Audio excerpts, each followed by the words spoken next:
Hello बच्चों, आज हम क्लास सेवन्थ का पॉलिटिकल साइंस कर रहे हैं और टॉपिक वही है शर्ट इन द मार्केट। कल हमने इसमें ये पढ़ा था कि कैसे वीवर्स को कम पैसे दिए जाते थे पुटिंग आउट सिस्टम में। मर्चेंट्स उनको कम पैसे देते थे फिनिश प्रोडक्ट के। लेकिन अब जो ये वीवर्स कोऑपरेटिव है ये बहुत ही एक अच्छा स्टेप है। इसमें क्या होता है, वीवर्स को मर्चेंट पे डिपेंडेंट नहीं रहना पड़ता है और इसमें ये क्या करते हैं, हाई इनकम मतलब अर्न करते हैं। तो इसमें सब लोग जिनका कॉमन इंटरेस्ट होता है वो एक साथ जुड़ जाते हैं और अपने म्यूचुअल बेनिफिट के लिए काम करते हैं, मतलब एक दूसरे के बेनिफिट के लिए काम करते हैं। तो वीवर्स कोऑपरेटिव में क्या होता है, वीवर जो होते हैं वो एक ग्रुप बनाते हैं और जो कुछ एक्टिविटीज़ होती है उनको कलेक्टिवली करते हैं ये लोग। तो ये यान जो है वो यान सीधे कहाँ से खरीदते हैं, यान डीलर से। और जब यान खरीदते हैं फिर ये वीवर्स में इसको अपने मतलब आपस में ही इसको डिस्ट्रीब्यूट कर देते हैं। तो इसका मतलब ये हुआ कि जो कोऑपरेटिव है वो मतलब जो कोऑपरेटिव है वो मार्केटिंग का काम भी करती है। तो इसमें क्या होता है, जो मर्चेंट का रोल होता है वो कम हो जाता है और वीवर को फेयर प्राइस मिलता है अपने फिनिश प्रोडक्ट के लिए, मतलब कम पैसे जैसे उसको मिलते थे पुटिंग आउट सिस्टम में। इसमें ऐसा नहीं होता है।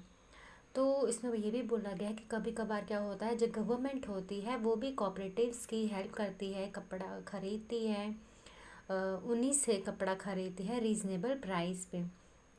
जैसे कि एग्जांपल इन्होंने दी है, जो तमिलनाडु गवर्नमेंट है वो एक फ्री स्कूल यूनिफॉर्म प्रोग्राम चलाती है स्टेट में। तो जो स्टेट जो गवर्नमेंट है वो कपड़ा खरीदती है इसी प्रोग्राम के अंडर, किन से, पावरलूम वीवर कोऑपरेटिव से। फिर इसी तरीके से जो गवर्नमेंट है वो कपड़ा खरीदती है हैंडलूम वीवर्स कोऑपरेटिव से और उनको कहाँ बेच देती है, स्टोर्स में बेच देती है जिनको कहा जाता है कॉपटेक्स। तो ऐसे बहुत सारे स्टोर्स आपने अपने टाउन में भी देखे होंगे। तो अभी बात करते हैं हम गारमेंट एक्सपोर्टिंग फैक्ट्री की। तो जो इरोड मर्चेंट जो होते हैं वो क्या करते हैं, सप्लाई करते हैं कॉटन क्लॉथ को। लेकिन वो जो कॉटन क्लॉथ है वो कौन प्रोड्यूस करता है, वीवर्स करते हैं। तो फिर वो जो इरोड मर्चेंट्स होते हैं वो वही कॉटन क्लॉथ को कहाँ पे सप्लाई करते हैं, गारमेंट एक्सपोर्टिंग फैक्ट्री में, जो दिल्ली के ही पास में है।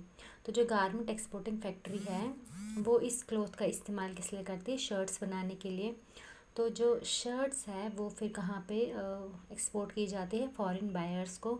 तो जो ये फॉरेन बायर्स होते हैं ये बिजनेस पर्सन्स होते हैं जो यूएस और यूरोप से होते हैं, जो एक चेन ऑफ स्टोर्स रन करते हैं।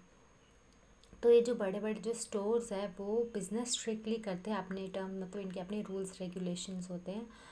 तो ये क्या करते हैं, ये लोवेस्ट प्राइस डिमांड करते हैं सप्लायर से और इसके साथ साथ में ये हाई स्टैंडर्ड्स भी रखते हैं क्वालिटी की। मतलब जो ये कपड़ा खरीदते हैं ये फॉरेन बायर्स या बिजनेस पर्सन किन से, गारमेंट एक्सपोर्टिंग फैक्ट्री से ख़रीदते हैं ये कपड़ा, तो उसकी क्वालिटी भी इनको मतलब उस हाई क्वालिटी के कपड़े चाहिए होते हैं और टाइम पे डिलीवरी भी इनको चाहिए होती है।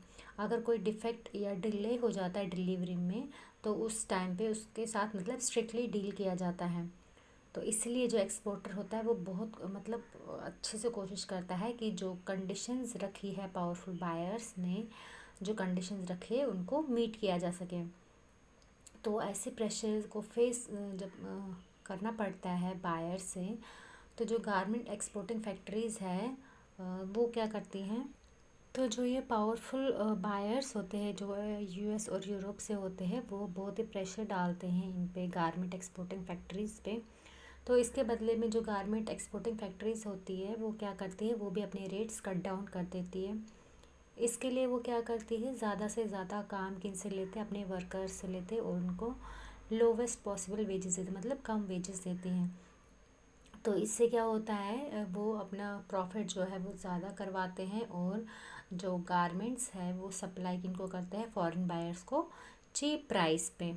तो अभी इसमें इम्पेक्स गारमेंट फैक्ट्री है उसमें बताया गया है कि 70 वर्कर्स हैं और ज़्यादातर उसमें वर्कर्स जो है वो ज़्यादातर वीमेन हैं।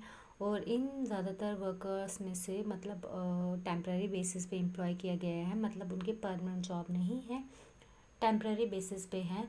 इसका मतलब ये है कि जब एम्प्लॉयर को ये लगे कि वर्कर की अभी ज़रूरत नहीं है तो वर्कर को सीधे कह दिया जाता है कि अभी आपकी ज़रूरत नहीं है, आप अभी जा सकते हो। तो वर्कर की वेजेस किस पे फिक्स की जाती है? उनके स्किल से, मतलब वो कितने माहिर है अपने काम पे, उसके बेसिस पे उनकी जो वेजेस है, तनख्वाह है, वो फिक्स की जाती है। जो हाईएस्ट पेड वर्कर्स होते हैं वो टेलर्स होते हैं, जिनको पर मंथ 3000 मिलता है। तो वीमेन को एज हेल्पर एम्प्लॉय किया जाता है, जॉब दी जाती है। तो उनका क्या काम होता है? थ्रेड कटिंग का, बटन लगाना, आयरनिंग करने का या पैकेजिंग का। तो ये जो जॉब है वीमेन की, ये बहुत ही लोवेस्ट वेजेस पे होते हैं, मतलब इनको कम सैलरी मिलती है। तो आज के लिए इतना ही, इसके आगे हम कल कंटिन्यू करेंगे। Thank you.